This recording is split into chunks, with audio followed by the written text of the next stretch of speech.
Okay, Kim, welcome to the show. Welcome indeed, my dear friend.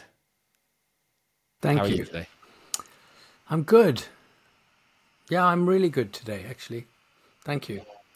Kim, I think it would be worth us at the start of this conversation. I don't normally do this, but I think it might be worth you just introducing yourself to our audience because you have this extraordinary story, and I think it's going to help us guide today's conversation. Do you want to say a few words about where you've come from and where you are now?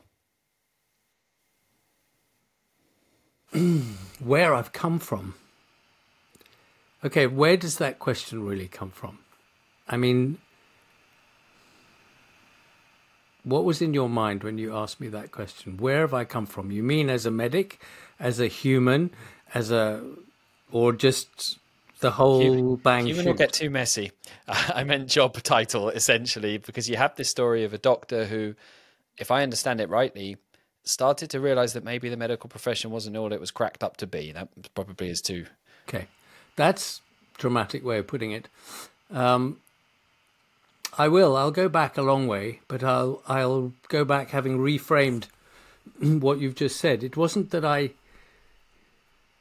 am now where I am because I realized that the medical profession was not cracked up to be what it says it is. It was more because I didn't go into it at the very beginning wanting to be a doctor. I went into it because I was guided, what I would say by God, to that I had no choice. And I'd been fighting it for a very long time. So, I was born in Africa, in Zimbabwe, was brought to England in the winter of 1962, which is one of the coldest on record, by my parents without understanding why, which was a huge shock. Grew up in Richmond and Hampton Court, went to school and did well, and was going to go to Oxford to read agricultural sciences and forestry because I wanted to work with my dad. And as part of my route towards that, I got a place to do agricultural sciences and forestry at Oxford, turned down a place to do medicine and or veterinary science in Cambridge, and then took off, having worked at the Old Vic for a bit, to go ranching in the United States and in Canada. And I was ranching in Alberta, learning how to lasso with the cowboys, when I had this extraordinary experience of literally hearing a voice inside me saying, okay, if you're going to fulfill your mission here and answer the questions that you have, and my question was very simple: what is the meaning of life and how does it work? You have to go and do medicine. And it was so powerful that the next day I was on my way back to the UK, plucking up courage to see my dad and to say to him, I'm going to go and do medicine. Thinking that that would be straightforward, and thinking that when I rocked up to Oxford at the beginning of term, they would understand because, and instead I met with huge opposition, huge. And I had 7 papers to do. And the long and short is that I then was offered place to do medicine at the London Hospital in London. I stuck it out and I stayed at Oxford to do my first degree. And then I went to St Thomas's Hospital. I've And been there here I many am. times. Yeah. Yeah.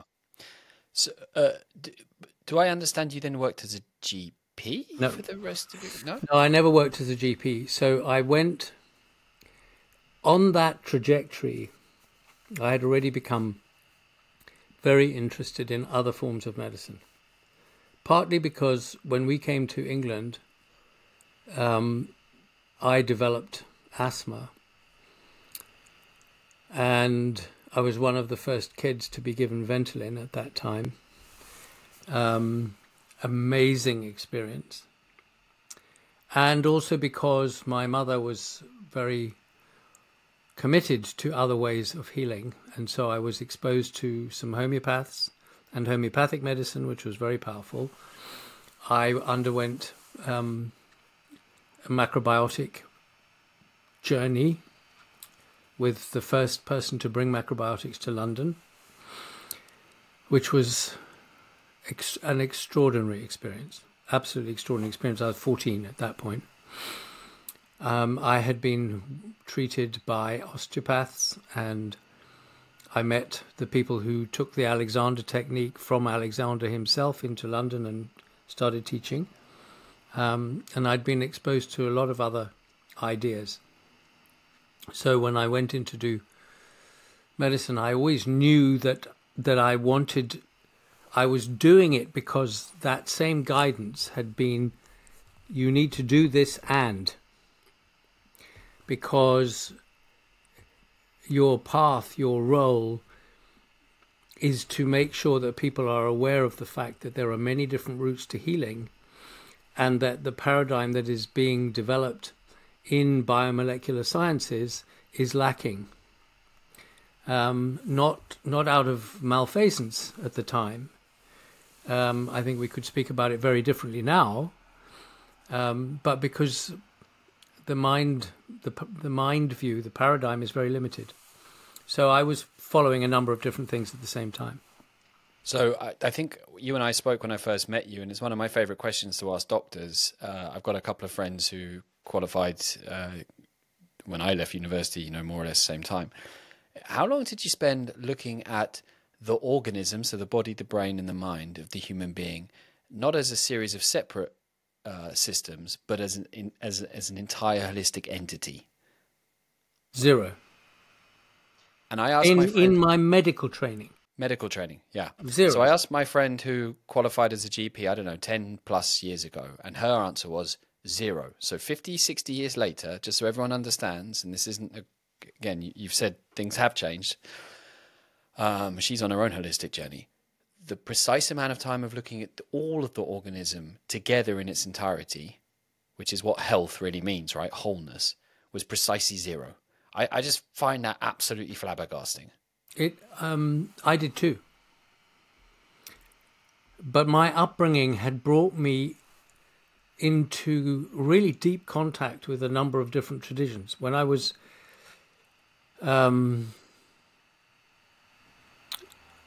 14 and we did the macrobiotics, I did the macrobiotic diet with this guy called Kawahara with my mother.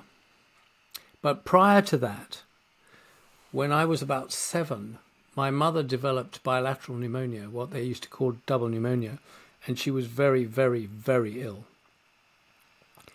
And I was in the room when the GP came to see her, and she said she didn't want antibiotics at that time, and that she wanted to try homeopathy. And I was in the room when this doctor said to her, "Mrs. Jobst, you are a very stupid woman.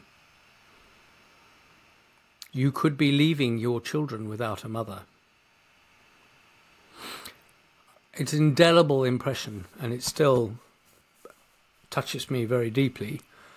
My memory of her sitting up in bed with a shawl around her, coughing, and then watching over 36 hours this woman transform, having been given a homeopathic remedy. And that was very powerful, very, very powerful. So I had this macrobiotic experience and an introduction to Oriental diagnosis, because this guy, he took my pulses, he felt the palms of my hands, he looked at my tongue and my eyes, but he didn't do anything else. He didn't take any blood. He wasn't pricking me with needles. And on the basis of that, he was recommending that I have certain foods. And in the space of a month, I went from not being able to run the length of a rugby pitch to being the 3rd fastest in the whole school over 7 miles. Wow. Yeah, it was huge. And I lost a stone in weight. when I didn't really think I had any weight to lose. I mean, I was, as a fit, relatively fit teenager, young teenager. So those were big impressions. Had that come from your mum's side from the time in Africa? No, and it was in their different ways from both my parents, and I'm incredibly grateful. My father really found it hard to cope with the macrobiotic stuff because he came from an Austro-German background, so salami and Kartoffelgemüse and beautiful cooking and food was part of his normal palate, and to have to go to brown rice and seaweed and tamari and stuff wasn't not easy. And he was a farmer and cattle breeder, so very different. But a man whose thinking and whose connection to nature was so profound, so profound. So he was open, but he just didn't want to have to do it at the same time. My mum, as a mum, she did it with me, and my brother and sister suffered along the way. But for me, it was a revolution. It was an absolutely mind-boggling experience. Because and the other thing that happened was that, academically, I just skyrocketed. And without any effort. So it was profound. And then at 16, when I was part of the England youth rowing squad, and I had a really difficult back injury when we were weight training. Put my sacroiliac joint out badly and went from training 6 days a week to nothing. And it was in the hands of, the orthodox guys, the orthopedic surgeons had said that they thought they would need to operate and that I might be a cripple by the age of 21. I shall never, ever forget hearing that. If you're 16 and an athlete, it kind of goes in deep. The osteopath helped, and then I went to see the Alexander people. And here I am at 67, and I'm certainly not a cripple. At the journey with them through my body gave me absolute certainty about the importance of the relationship between one's mind and the body. There came a moment in my work with them, and in one particular person, a woman called Jean Robinson, who had been an actress, an Irish woman, whose guidance helped me so much. And in one of those sessions, my experience of that relationship, which never left me actually, and I started healing from that moment on. It might be an interesting moment to remind us all, of course, that for quite a long time, the idea of the body-mind connection as being something that existed was pretty alien to most thought. The Cartesian model was, I think, therefore I am, and the blood-brain barrier was more than just a physical thing. It was also metaphorical for the difference between our mind and our body. We're in 2025, and without wanting to judge anyone, I still feel like most people would probably agree with that. Your mind is something separate. I remember a guy said to me once, why are you mentioning the laws of physics about ephemeral things like emotions? And I would have said that a few years ago until I looked into, the neurobiology of emotions and realized the laws of physics govern all of us in every single respect. In every single respect. But you see, I think I was very lucky. It wasn't easy. And, people made fun of me because when in my macrobiotic time, I was having to take a thermos flask with brown rice and tekka and finely chopped up stuff and my tamari and ginger and, and going to friends who birthday parties with cake and crisps and stuff, which I didn't eat. That wasn't easy. But I also grew up in an environment, a spiritual environment, exposed to ideas from the East, and witnessing ways of working and ways of questioning that were different. They were just so very, very different to the Anglican environment in which I was being educated. So as I look back now, I'm incredibly grateful. It came not without its challenges, of course, and we can talk about those things. But, you know, I'm aware that here we are talking also within the context of parenting, and I just want to perhaps reinforce the importance of the example that is given. And, you know, my mother's example of following what she believed was right for her at what was considered by the Orthodox world to be huge risk had a very profound impact on me. And actually, as I'm speaking with you now, I'm realizing the extent of that is even greater than I realized and have realized before. Because as children, when we witness our parents following their truth, whatever that may be, it has a certain frequency, it has a kind of resonance. And I'm realizing now as I'm talking to you that there are decisions that I have made in my life that have gone against the grain for many people or other systems, but I have a kind of resonance in me that it's okay to do that.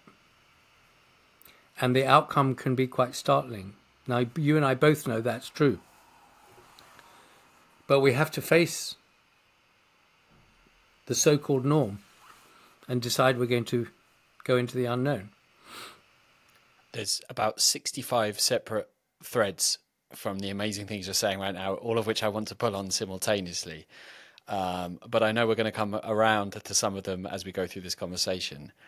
I wonder now, though, would you, if you were a teenager going back to that moment, 14, 15, 16, would you have changed the pain you went through? Or now looking back decades later, you see it all in its place as absolutely necessary? That's a really beautiful question. No. It was not easy.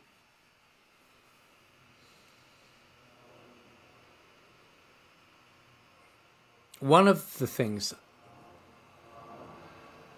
that came out of it was that I did not have a normal sort of 13 to 16, 17 with parties and stuff. And I was catapulted into an accelerated development intellectually, emotionally, and I would say spiritually.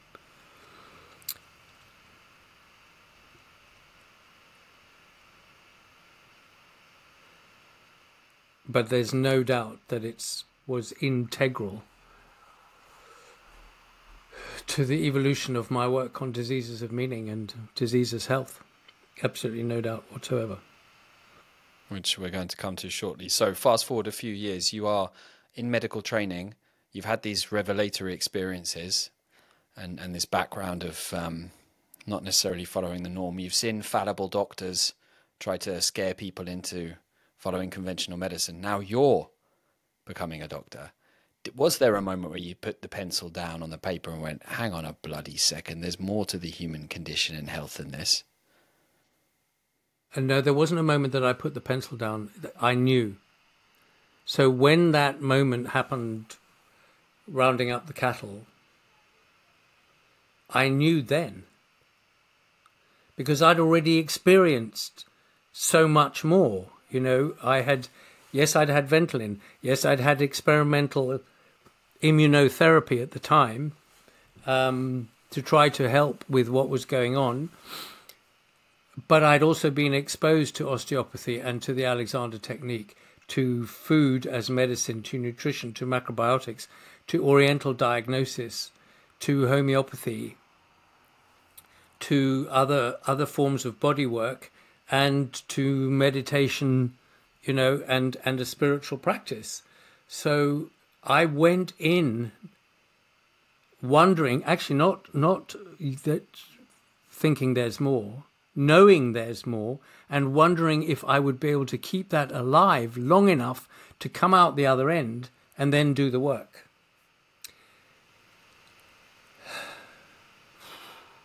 And I did come out the other end. And when I finished my first degree and I drove from Oxford back to London, I remember going up one of the hills and with my car absolutely packed to the gunnels and opening the window and just screaming because I knew I was still intact. And then we went through the clinical years, which were not easy. But where I had probably the deepest struggle of all, at the time, we're talking, if we did around about 1985 maybe, if you were found to be, as they put it, fraternizing with practitioners of what was then called fringe medicine, you could be thrown out of medical school. And what I started doing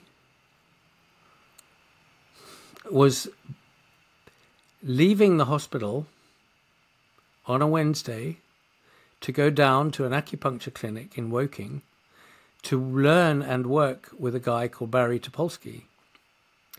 And Barry was idiosyncratic, different, an absolutely brilliant acupuncturist. Very quirky guy, great teacher. And I used to go and I'd see miracles happen. And then go back up to the hospital and struggle because we weren't allowed to talk about it.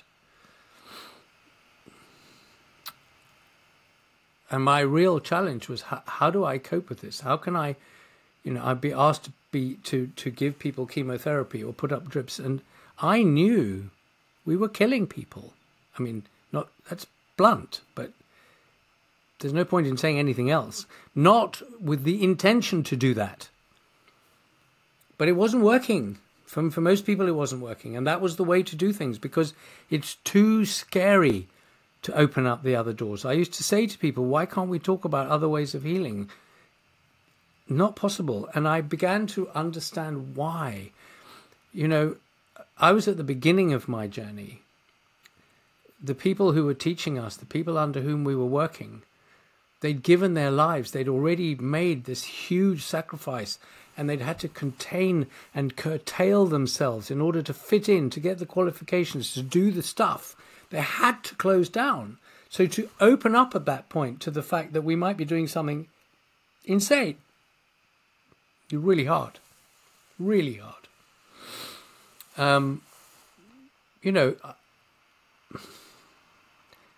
There were people who would say to me, don't be so ridiculous. Diet has nothing to do with health. Gastroenterologists. I remember sitting at dinner with one. And it's true. So that wasn't easy. But when you know, you know. And again, coming back to the parenting thing, there was one time I was junior doctor at St. Thomas's, and I worked for an absolutely amazing cardiologist, amongst others.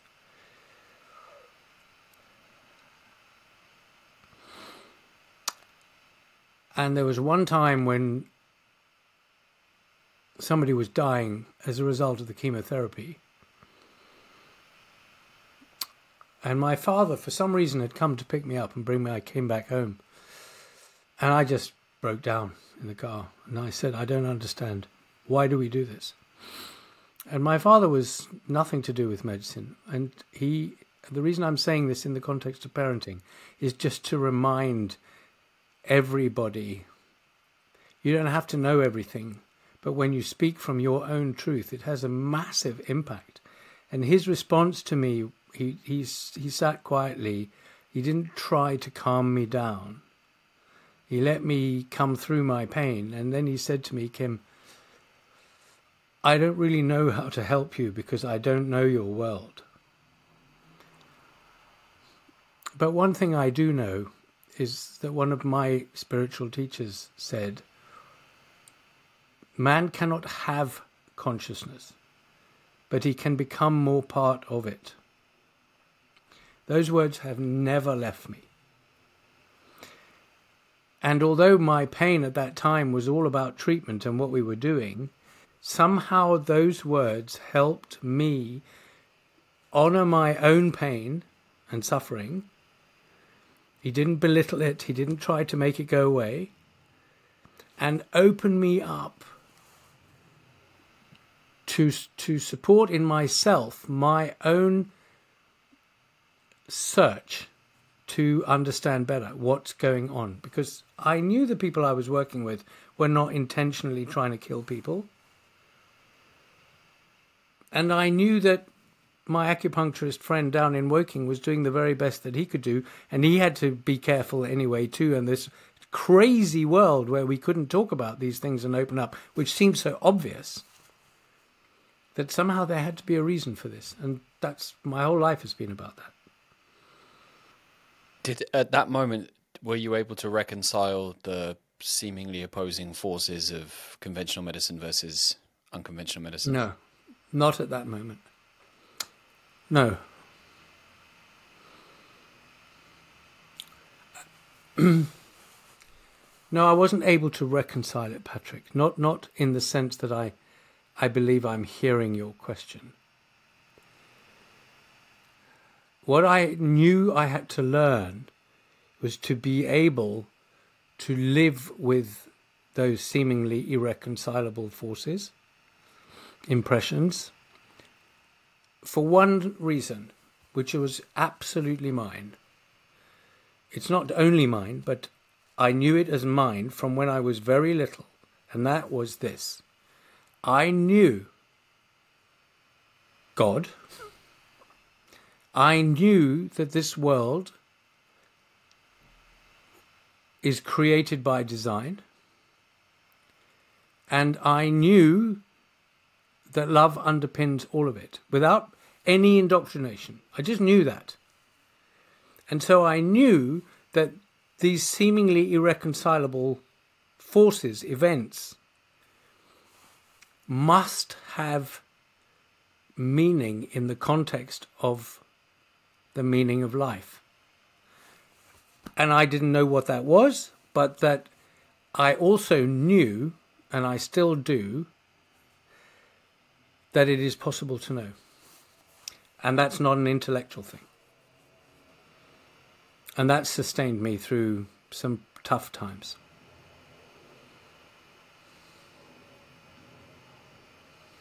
If you're listening to this right now, I think you can hear that Kim is someone who's gone deep on all of these subjects. Kim, how did you see your own health manifest itself through those years? Because one thing we all know is that being a doctor is pretty stressful, and suicide rates for doctors are, I think, double the average. Good questions.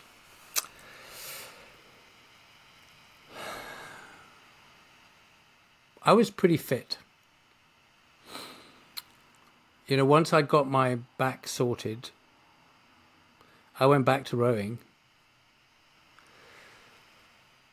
I was going to cox the blue boat, the Oxford boat, and I had to let that go in order to do the exams to transfer from agricultural sciences into medicine. That was hard. That was really hard. And I trained, as I did at school, I always trained with the rowers. So I trained with the guys always. It was hard. But I was fit and I was well and I was healthy and I could run and do everything. At the time that I was a junior doctor, it was still the days when we had firms, we had rotas, we did 36, 48-hour stints, we did weekends on, we did hours that they don't do anymore. And I'm really, really, really, really grateful that I trained then and not now. And I'm really sad that my son doesn't have the opportunity to learn like we did as a team, as a firm. And all the other junior doctors who are struggling to keep their real soul-based compassion alive in a system that actually seems to be designed to kill it, quite specifically. And that's a very hard thing to say, and we can revisit that, but I think it's very sad. My health, I went to the suicide piece. I don't know if you and I talked about that. I've written about it. It was one of the most important moments of my life, no question. And I'm here today because of what happened when I went to put it into practice. And I'm very, very happy to talk about it. It may be that this is not exactly the moment, but it was an incredibly important moment in my life. I absolutely knew why I wanted to leave and how I was going to do it and to put things in order as best I could. And actually, as I'm talking to you about it right now, I'm realizing this was another moment, and I haven't seen it this way before. It was another moment of divine intervention because I was given something at the moment critique. And this may be helpful to others. I saw myself where I was at that moment, in my body, alive, and the other side. And I saw them both simultaneously. And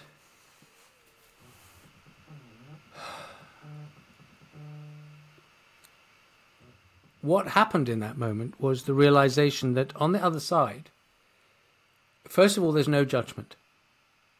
I wasn't doing anything wrong. No judgment. I could do that. But on the other side, there's no body. And I got to see that what was required for me in my evolution as me would take eons without a body. And so I was actually able to pull back just in that microsecond. And it's never left me. Really important, really, really important. But it was hell. We were long, long, long hours. And there wasn't, precious little support. More than they get now. But, we were on our own. And at the same time, I was going through, for me, personal hell in my personal relationship and the person that I wanted to be with, and we were going through all kinds of shit, and, excuse my French, and it just wasn't worth it. I didn't want to do it. I couldn't see a way out. So that was hard. The feelings of finishing this earthly realm are not strange to me either. No, of course. Kim, you published many papers and pieces and editorials and all sorts of work along the way, but one piece which stood out for me is Diseases of Meaning, a phrase you've referenced already. Would you like to talk about what Diseases of Meaning means? Yes.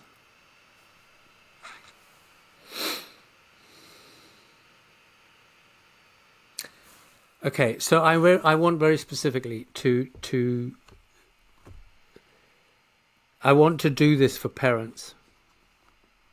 And I'm a parent. And I'm a massively flawed parent. In the club. And I have 4 absolutely remarkable human beings who we created together. Amazing. But in addressing diseases of meaning, it's this. On this journey, on this trajectory that I have had in this life, which includes the parenting very, very much, I mean, more than I can possibly articulate, I have come to realize that everything happens for a reason. And diseases of meaning, or disease as a manifestation of health, which is really the way it should be articulated, emerged in 1989-90 after an encounter that I had with the Dalai Lama. And I had been very blessed to be given an opportunity to present my research work on acupuncture in respiratory disease that had made world headlines at the time at a conference in India, to which the Dalai Lama had been invited, and I was invited to go and pick him up and take him to the conference center, and then to take him back again. And when I took him back, I was given the opportunity to meet with him. And what came out of that was an invitation to speak as part of a small invited group, the kind of things that he used to really love doing, to explore at global health and mental peace for mankind. I was 32, 3. My life was far from easy, and I was in emotional turmoil, and I just couldn't understand why I'd been invited. And I didn't feel I had any place there, so I wrote back. And, if anybody has had anything to do with the office of His Holiness, you know that it's like a black hole. And to my amazement, my letter was responded to literally within days. I got a reply back from Dharamsala saying, no, we didn't make a mistake. And by the way, please bring some people with you. So the long and short of that is that I ended up going to Dharamsala to make a presentation to this invited group, with this invited group of people, and taking with me Belinda, my children's mum, and my mum, and a Jungian analyst who was an ex-Carmelite nun, and an acupuncturist and complemental therapist. And off we trundled together. I had no idea what I was going to talk about.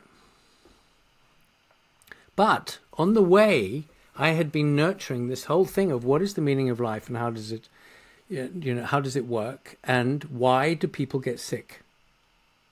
Why? Why do we get sick? Because everything that I saw in the world had made sense in some way. It's got order, it's got structure, it serves a purpose. And yes, we can talk about evolution, but there was something more. I couldn't get my head around it. I was working incredibly long hours in hospital medicine, and by that time I had just begun to do the really big research work that I went on to do for the next 8 years. The night before we were to present, I was sitting on the rooftop of the hotel in which we were staying, wondering what the heck I was going to say. Global health and mental peace for mankind. I mean, come on. And this came down. Disease is a manifestation of health. Just that same voice. It was like being given this magic. And I felt it go right through my body. I felt my entire nervous system align. My brain went quiet. And it was like everything made sense at that point. All the emergency admissions through casualty and all. Suddenly I was seeing things making sense. Disease is a manifestation of health. So that was the substance of my presentation, which was amazing. But I then started to try to write it, to encapsulate it. And in 1995, still working on it, I was invited to present at the first Congress on Tibetan medicine in Washington. And I was then invited to meet with people from the Institute of Alternative Futures, which is was then Bill Clinton's think tank. And I met there with some very, very interesting people. And they said to me, disease as a manifestation of health is too strong. The public is not ready for it. And Peter Whitehouse and Dan Shostak, who are the co-authors of that paper, suggested that we rename it Diseases of Meaning, Manifestations of Health and Metaphor, because that would be easier for people. So I did. I still question whether that was right, but we did, and it's there. And what it refers to, it's in the public domain, and I'm very, very happy to make it available to you to distribute as a PDF if you want. But what it is really saying is that every symptom, every issue, every condition has meaning that is unique to the person who is going through it. Now, it was published in 99, but in 95, for example, when Dan and Peter and I were talking about it and writing further, we were, you can imagine, it was a huge challenge, massive challenge out there. And it was before Deepak was saying it, and Wayne Dyer and all these people. What I realized as I've continued to work it is that its meaning is specifically related in each individual to the unique purpose that they have in this life. Which, as you know, I call the telos. The end in mind, the ultimate meaning of each person's life, and I believe that each person does have some. And when you can link what is taking place in someone's life with their purpose, things change. Things align in a different way. Physiology changes. It's quite fascinating. This is work that has gone on to develop, afterwards. So Diseases of Meaning is written to do two main things. First, to provoke in the minds of those who are suffering or those who are caring for those who are suffering that there is meaning in what is happening. Well, of course there is, but to really look for it, and that it's not random. And the second is to open the mind. The second is to expand the paradigm. And more than that, in the paper, is to enable people to see that medicine is one tiny part of the story. Diseases of Meaning refers to education. It refers to industry, to government, to politics, to sociology, to ecology, to the environment. What we are seeing now, and it's probably more apparent now globally than it has ever been. The chaos that we are living in is all directly relevant. The result of meanings that people hold about what is important, what is not important. For example, so when finally we published it in 1999, I felt very relieved, and in revisiting it now, I actually think it's more relevant now than it ever was.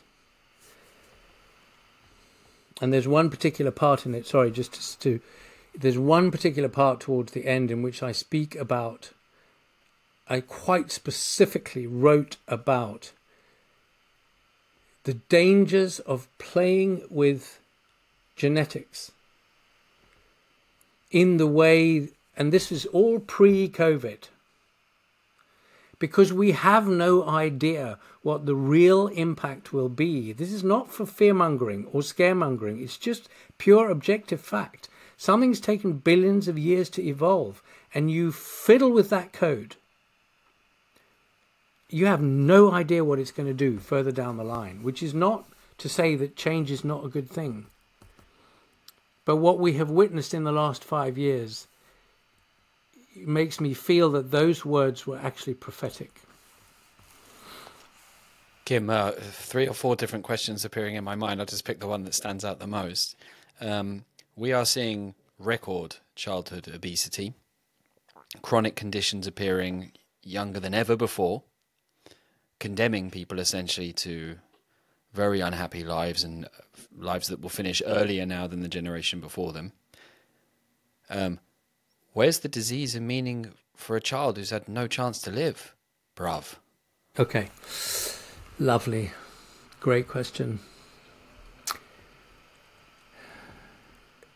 For me to really respond to this from my essence and in truth, we have to expand our vision. We have to deepen it and expand it. We first have to ask the question, does human life have meaning? My answer is yes, it does. Does human life exist beyond our existence in this body? Having attended many, many deaths in the course of my career, I can say to you, from me, absolutely, this is not the end. We come here, we go through whatever it is that we go through, it's not the end. It's absolutely not the end. What is it? That's another question. That being the case, it opens up another whole realm of questions, of course. So, it can lead us to invoke things like the soul. What is it that is incarnate? I, Kim, live in this body. This body is not Kim. Well, who the hell is Kim then?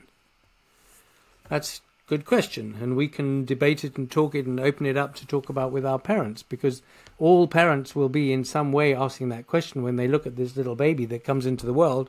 What am I supposed to do with this? Who is this being? How am I supposed to relate to this being? But we have the question, and we know that this little being can invoke in us emotions and feelings that go beyond anything we've ever experienced. And we are prepared to die for this thing. So once we acknowledge that we live in this meaningful, in the best sense of that word, spiritual, soul-filled world, we can start asking, well, what impacts that? And how does it work? And why does it happen? So then you think about a child that is born with a genetic disease, or a Down's child or an autistic child, as they're burgeoning as a result of what we're doing, and you can say they haven't done anything to deserve that. Well, now we deepen our context even more. Who is that being? What does that being need in the context of a far, far bigger view of life? And what do the parents need? And what does the family need? And what is the families around that family and the community?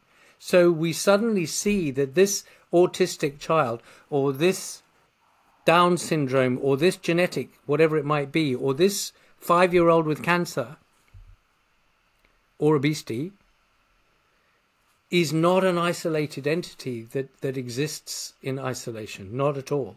It's part of a network. It's part of a matrix. And that's fundamentally why, for me, Diseases of Meaning, the paper, and Disease as a Manifestation of Health, is so important. Because actually, whilst all of us want to relate everything to ourselves because it's us who's sick or whatever, it is vital that we begin to question, to see, and to honor our own experience of a much, much bigger field. So we then begin to see that every single individual impacts the whole matrix. And that changes the way we behave. It changes the way that we see the individual, the child, for example. And that means that it will change the way that the child responds to us. So just like my mum, when I was 7, says to the GP, I want homeopathy. I'm not going to take antibiotics if you don't mind.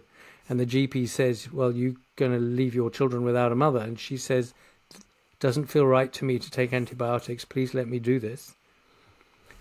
That affected my life, my whole life.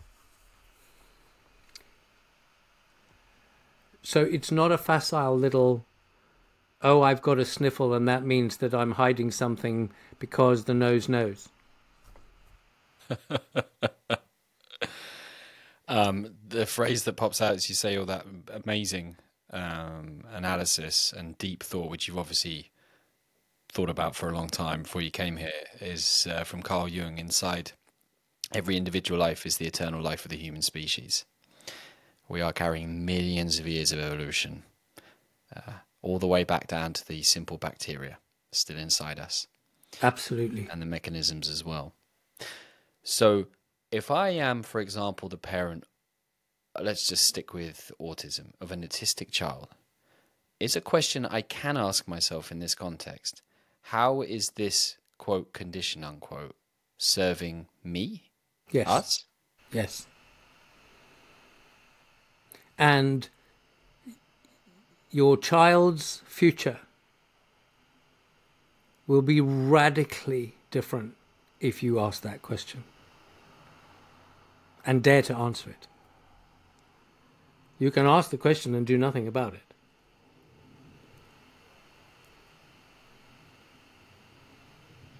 Because you ran up against medical opposition where you had to shut your gob in medical training because if you talked about what you knew, you would have been thrown out.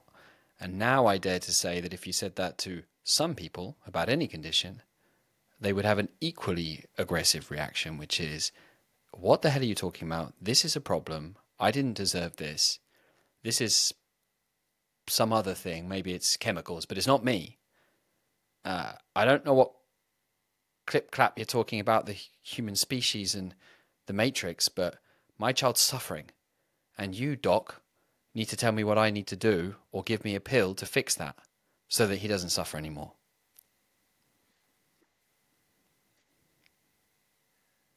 Well, I can always rely on you to choose very juicy, pertinent things. There is little currently that equates the intensity and ferocity of argument around this subject right now on the planet. And Robert Kennedy Jr. is right in the thick of it. And to some extent I am, and you are too. Now, that response is perfectly understandable. And whilst it may be very difficult, sometimes, not sometimes, I believe and seek to live by the adage that every human has a right, an absolute right, to behave and to speak as they see fit. So if they can't cope and they leave, that's what they do. And it is part of the whole picture. And it is also okay to say, I want a pill, help me do something about this, it's not my fault. Now, I have yet to meet a parent who says to me, it's not my fault, who isn't suffering, because they know that they are somehow entangled in this whole thing and they don't know what to do about it, and it hurts like hell, and there's nowhere to go, and there's no shoulder, no arms big enough to hold them. And having been very close to the challenges that, for example, autism or an autistic personality can lead to, it's hard. But it also opens the door to diet, to behavior, to community, to psychology, to the mind-body axis. You know, there's a huge amount that can open up.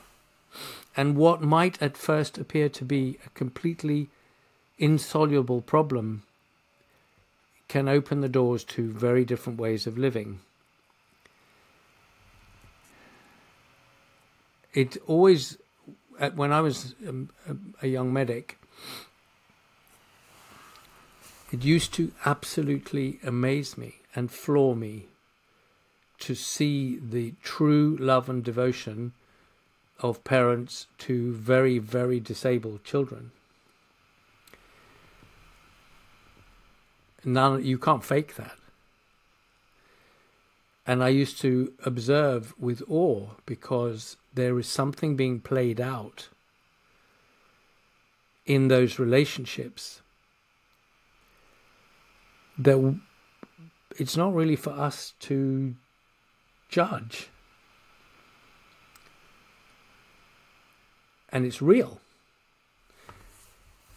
Just as its opposite is also real. And I don't think we will ever have an easy, a facile answer. Ever. You know, it's just like if we start to discuss war. I mean, how utterly absurd is war? But it's a manifestation of the human psyche and its level of consciousness. You know, just as diseases of meaning are a reflection of the level of consciousness of the individual. So when an individual can expand their consciousness, deepen their inquiry and their living and the way that they are in front of things, what shows up is different. The conditions they will suffer from are different. There are certain things they just won't have. And that has always fascinated me. It's as if we are living in an incredible laboratory schoolroom, and each of us is our own experiment. You've suddenly reminded me, I think it was a doctor I read who worked in multiple sclerosis, and said that you could tell very quickly if a woman came in if she had multiple sclerosis or not, because if they were people pleasers, then 9 times out of 10 they would get multiple sclerosis. And the nurses and the doctors would know immediately if someone came in and was very friendly and, you know, bending over backwards to make sure everybody felt great. That's where the disease would manifest itself, or that would be the way that it would manifest itself. But I'm still stuck, I guess, even as I say that, and thinking not disease as a manifestation of health, but disease as a manifestation of homeostatic imbalance or dysregulation, dysfunction. So even though I think I know what you say, I realize as I ask that question, I'm actually still stuck in the old mindset. Well, I think also there's something that I didn't say that is relevant to this. When I talk about disease as a manifestation of health, you know, people would say to me, well, cancer isn't health. Multiple sclerosis isn't health. For God's sake, piss off. What I'm seeking to articulate is the fact that an organism can manifest symptoms is a very healthy thing, because the symptoms are a language. But a language of what? Well, we can stay stuck at the level of the body. But we know that the moment you feel fear, your mouth goes dry, your sympathetic nervous system comes online, blood diverts from your gut to other places, like that. The body is an extraordinary, extraordinary device. It receives and it transmits. So when I talk about health, I'm talking about the fact that whatever it is that is happening in order for that being to be able to be the very best that they can be. You know yourself that the journey from your own suicidal state or your own beaten up state to functionality is a journey of incredible discovery. and you wouldn't be without it. Smooth sea never made a skilled sailor. However, we do like taking pills. We want the pain to stop. I love that pain mechanism. Couldn't it just be a sound rather than the feeling, of agony as you stub your toe? We still live in a very Western-centric mindset. And I venture to say that we've added a bit of a victim culture in the last 10-ish years of my pain is worse than yours. It feels like we're no further ahead than we were when your mum spurned that doctor's advice in 1960, whatever it was. 60 years later, we've made precisely zero progress. Is that fair?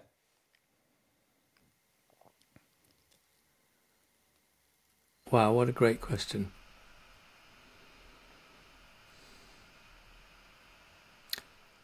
In one sense, yes, it is fair, Patrick. But then it begs the question, well, what would progress look like? At least for me. And what I'm realizing as I ponder your question is that the parameters have changed. What we are now dealing with is in some ways much more complex. The amount of toxicity that we live in, electromagnetic, bioelectromagnetic, genetic, biochemical, physical, the forces that are at play in our lives are so much more complex than they were in 1964.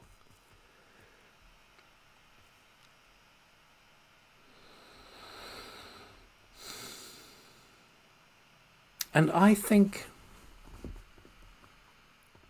well, I'm an optimist. I think the fact that there is an organization called All About Parenting that is seeking actually to go beyond any kind of clinically isolated, self-taught program to discussing what it really means, to opening spaces for people to explore their emotions and their thoughts, and to begin to be able safely to take responsibility so that the child doesn't have to bear the burden of responsibility for unconscious parents. I think those are really great developments. Really great developments. We didn't have that. My parents didn't have that. There's a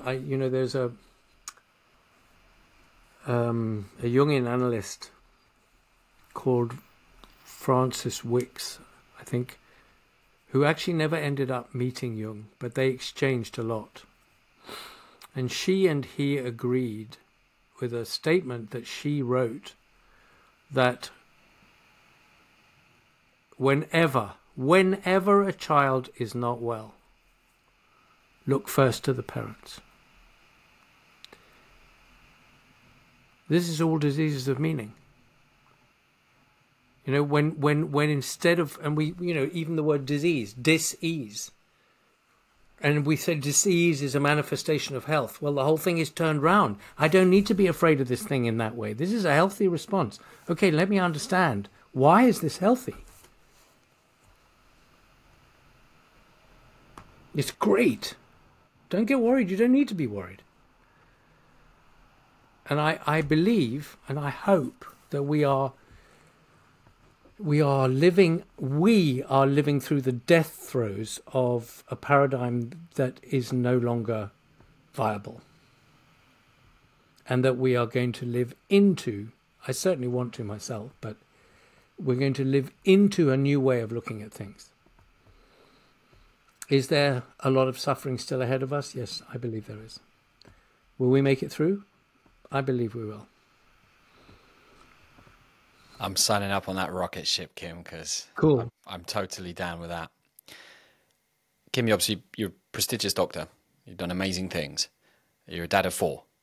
What's the number one most important thing that every parent on this planet should remember when it comes to raising kids?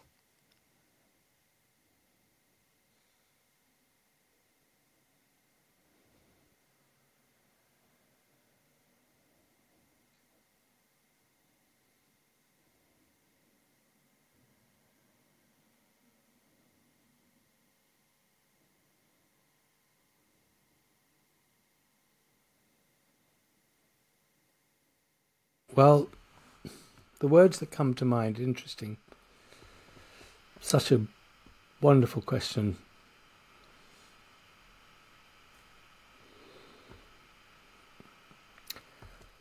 You know, Gibran's words, your children are not your children. They are the result of life's longing for itself. Like the arrow going forth from the bow. They have their own trajectory. It's the hardest lesson, at least for me. It has been and it is.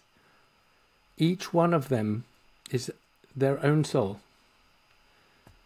has their own journey, that it is not for us to interfere with. We have a responsibility, and my feeling is we have a responsibility to be as truthful and as honest and authentic as we can be to ourselves. Because that way, they too have that possibility. And, you know, I think, is it Jung who said the greatest privilege of a lifetime is to become who you are meant to be? And we live in a world where it is so difficult. And especially now with social media and everything else. So I think the real answer to that, for me right now, the answer to that question is they're not yours. They have their own trajectory. And their trajectory exists also to enable you to grow. To quote further Khalil Gibran, the oak and the olive tree don't grow in each other's shadow. Each other's shade. Yeah. If I'm a parent and I'm feeling lost spiritually, I don't have an answer as to my telos, my meaning. I've been following life's patterns and everything that was expected from me, and I haven't got a clue where to look. Where do I begin that journey? What question do I ask?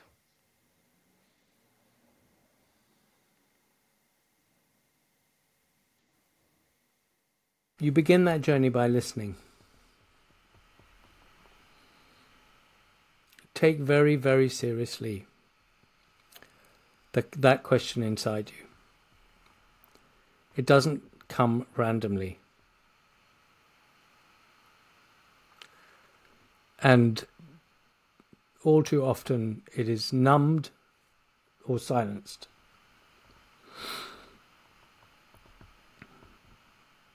That question, certainly in my life and in the lives of many of the people that I have worked with and encountered in my life, is the question that opens the door to the path that we then set out on to try and find answers and meaning, which can lead in all kinds of different directions, and is not by any means always comfortable.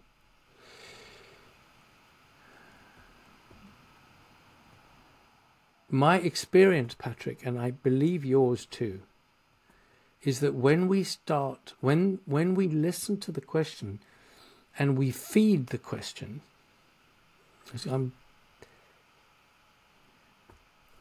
we change. So if I say, my child is sick, do something about it, I have a certain field, certain frequency. If I say, Dr. Patrick, my child is sick, I don't know what it means, can you help me? My field is completely different. The response of life itself to those frequencies, to those fields, is quite different. To the first, it's really hard for something to come in. To the second, it's rushing to come in.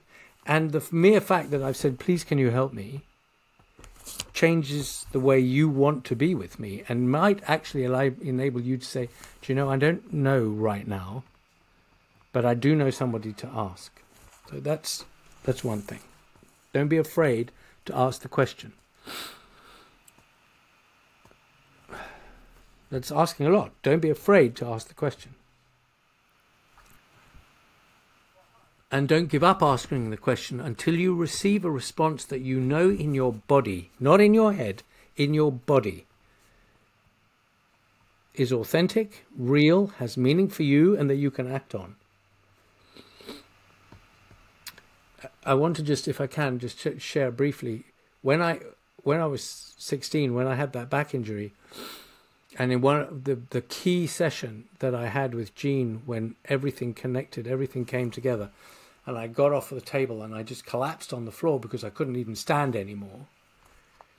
I got home and I slept, and I slept, and I slept, and I slept. And when I woke up, when I got up, I was on the floor, and I'd been there for about 18 hours. And I got up and I went into meditation. And in that meditation, I found myself asking the question, where do questions come from? And again, that same voice that has been with me throughout my life said to me, you are alive to the extent that you are in question. It never left me. So that's my ultimate answer to your parent who starts to ask the question. Celebrate it and find other people who are not afraid of your question. And I think I can say, from what little I know, that you are part of an organization where questions are welcomed. Quality of your life depends on the quality of your questions. A phrase you and I both know. Kim, we've had an amazing hour and 15 minutes together, but I am very conscious that we've got more to discuss because we've only touched the tip of the iceberg when it comes to not only your knowledge, your insight, your stories as well. Would you come back and speak again another time? I'd love to. I'd love to. Yeah. Thank you very much, Dr. Kim Jobst. Where can we find out more about you? If someone wanted to ask that question around meaning, where could they come and find you to? There is a website that has been quietly trying to make itself for a long time called drkimjobst.com, where you will get some bits and pieces, but you can connect with me. My email address is admin@functionalshift.com. I guess you can give that to people. And there is another website, functionalshift.com, which was the website that I used when I was seeing patients more, because I'm not doing that. I'm doing it differently now. But I'm very open. And we can talk about telos work and other things. So drkimjobst.com and functionalshift.com. There you go. Dr. Kim Jobst, thank you very much for being a guest today. Thank you.